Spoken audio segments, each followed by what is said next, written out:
What you're watching is Europe's largest student demonstration.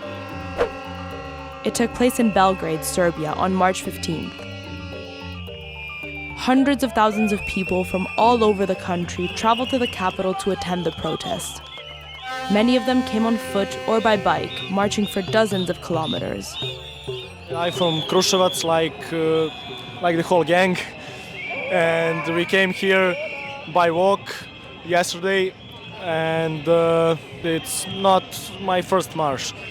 We are demonstrating for 4 months.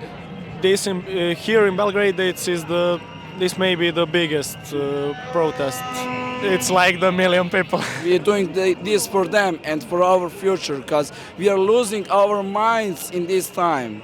We lost 15 people that day. That day was November 1st, when a concrete canopy at the railway station in Novi Sad, Serbia's second largest city, collapsed following botched renovation works. 15 people died almost immediately, and a 16th victim, a 19-year-old boy, succumbed to his injuries on March 21st. Demonstrators see the tragedy as a reflection of corrupt Serbian authorities cutting corners at the expense of human lives.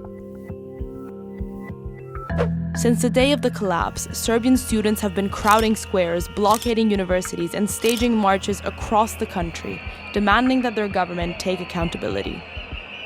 And the protest has spread beyond the student community to all corners of civil society.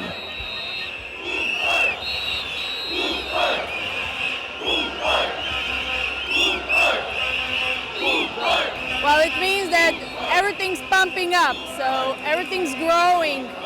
Everybody is involved. All the people are awakened.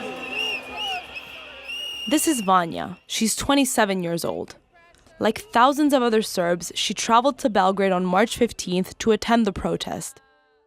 But she actually lives and studies in Novi Sad, where everything started. Where are we? We're at the main station, train station here in Novi Sad. This is the place of the tragedy.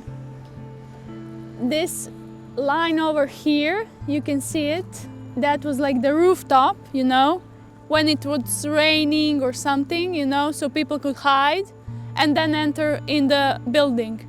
Those were like tons and tons of beton, and there were also benches. People were sitting and waiting for their train, maybe or buses as well, because here's also a bus station. And here it's like just now it doesn't work, and this is like a place, memorial place.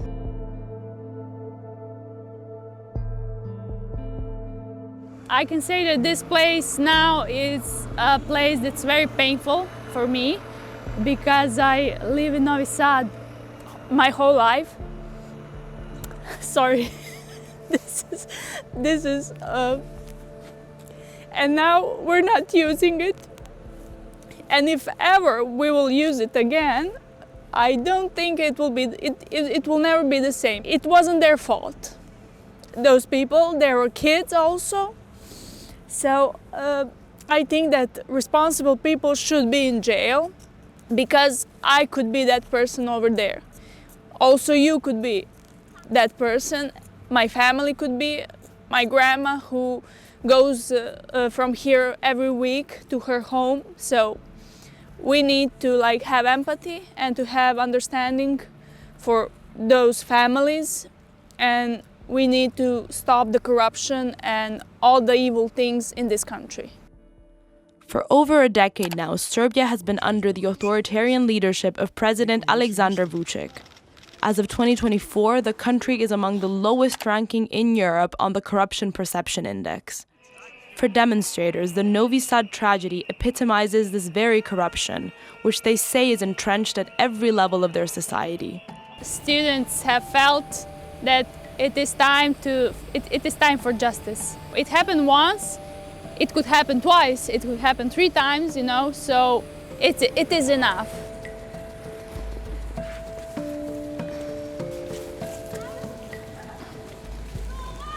You're not forgotten.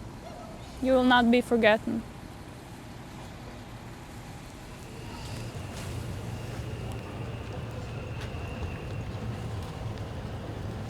To remember the dead, the demonstrators are observing 15 minutes of silence.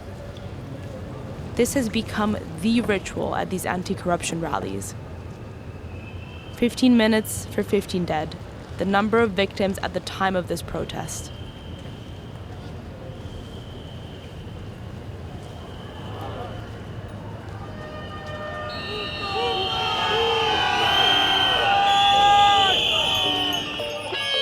A red handprint has become the symbol of the student movement, representing the blood on the hands of the Serbian authorities. It can be seen everywhere in the protests.